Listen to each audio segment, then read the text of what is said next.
ಮುಖ್ಯಮಂತ್ರಿಗಳು ಸ್ಥಾನದವರಿಗೆ ಮುಖ್ಯಮಂತ್ರಿ ಮಾಡಿದ್ದ ನಾವು, ಆದರೆ ಅಧಿಕಾರ ಉಳಿಸ್ಕೊಳ್ಳಲಿಲ್ಲ. ಯಡಿಯೂರಪ್ಪನವರು ಇವ್ರ ಸರ್ಕಾರನ ಬೀಳಿಸ್ಬಿಟ್ರು. ಯಾವ ಯಡಿಯೂರಪ್ಪ ಬಿಜೆಪಿ ಇವ್ರ ಸರ್ಕಾರವನ್ನು ಉರುಳಿಸಿದ್ರು, ಅವ್ರ ಜೊತೆನಲ್ಲೇ ಇವತ್ತು ಶಾಮೀಲಾಗಿ ನಾವು ಹೊಂದಾಣಿಕೆ ಮಾಡ್ಕೊಳ್ತೀವಿ, ಚುನಾವಣೆಗೆ ಎದುರಿಸ್ತೀವಿ ಅಂತೇಳಿ ಕುಮಾರಸ್ವಾಮಿ, ದೇವೇಗೌಡ ಎಲ್ಲರೂ ಕೂಡ ಇವತ್ತು ಒಬ್ಬರ ಮೇಲೆ ಒಬ್ಬರಂತೆ ಅವರು ವಕ್ತಾರರಾಗಿ ಮಾತಾಡಲಿಕ್ಕೆ ಶುರು ಮಾಡ್ಕೊಂಡ್ಬಿಟ್ಟಿದ್ದಾರೆ.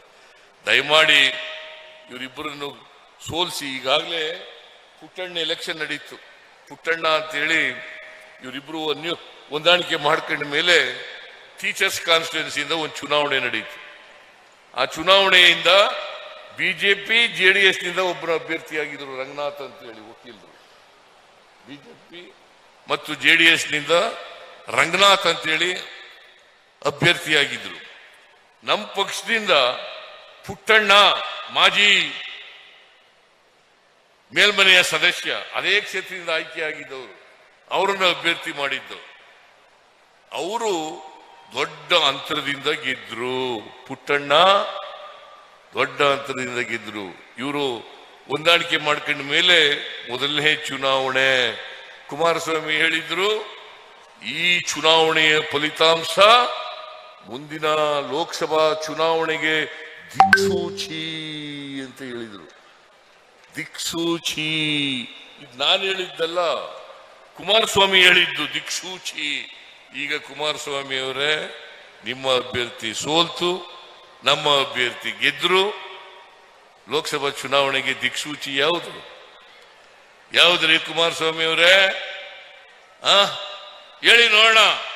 ನೀವು ಅದಕ್ಕೆ ತೀರ್ಮಾನ ಮಾಡಬೇಕು. ಇವತ್ತು ಅವರು ಅಧಿಕಾರದಲ್ಲಿದ್ದಾಗ ಅಭಿವೃದ್ಧಿಯನ್ನು ಮಾಡಲಿಲ್ಲ.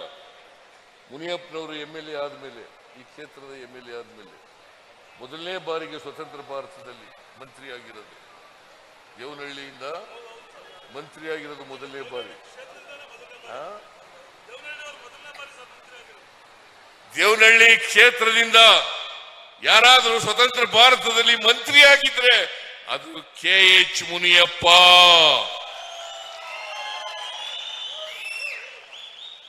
ಈ ಮುನಿಯಪ್ಪನವರು ಇದಾರಲ್ಲ, 24 ಗಂಟೆ ಪಾಲಿಟಿಷಿಯನ್, 24 hours ಪಾಲಿಟಿಷಿಯನ್.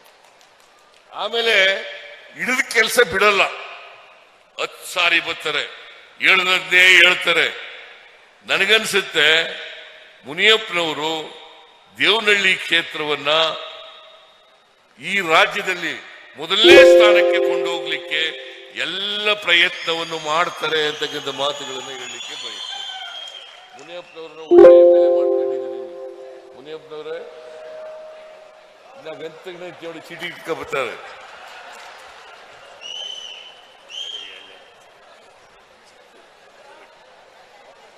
ಏನು ಇಲ್ಲಿ ಒಂದು ದೇವನಹಳ್ಳಿನಲ್ಲಿ ಇವತ್ತಿನ ಅಭಿವೃದ್ಧಿ ಕೆಲಸಗಳಲ್ಲಿ ಅವರು ಏನ್ ಹೇಳ್ತಾರೆ ಅಂದ್ರೆ, ಕೆಂಪೇಗೌಡ ಸ್ಮಾರಕ ನಿರ್ಮಾಣಕ್ಕಾಗಿ 10 ಎಕರೆ ಜಮೀನನ್ನು ಹಾಗೂ ಅನುದಾನವನ್ನು ಬಿಡುಗಡೆ ಮಾಡಬೇಕು ಅಂತ ಹೇಳ್ತಾರೆ.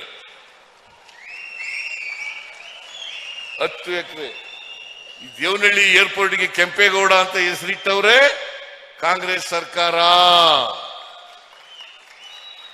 ಆಮೇಲೆ ಪ್ರತಿಮೆ ಮಾಡಿದ್ರು, ಅದು ದುಡ್ಡು ಕೂಡ ಕೊಟ್ಟಿಲ್ಲ. ಆ ದುಡ್ಡೆಲ್ಲ ನಾವು ಕೊಡ್ಬೇಕೀಗ. ಪ್ರತಿಮೆ ಮಾಡಿದ ದುಡ್ಡು ಬೆಂಗಳೂರಿಗೆ, ಈ ದೇವನಹಳ್ಳಿ ಇಂಟರ್ನ್ಯಾಷನಲ್ ಏರ್ಪೋರ್ಟ್ಗೆ ಹೆಸರಿಟ್ಟವರು ಕೆಂಪೇಗೌಡ ಅಂತಾರಾಷ್ಟ್ರೀಯ ವಿಮಾನ ನಿಲ್ದಾಣ ಅಂತ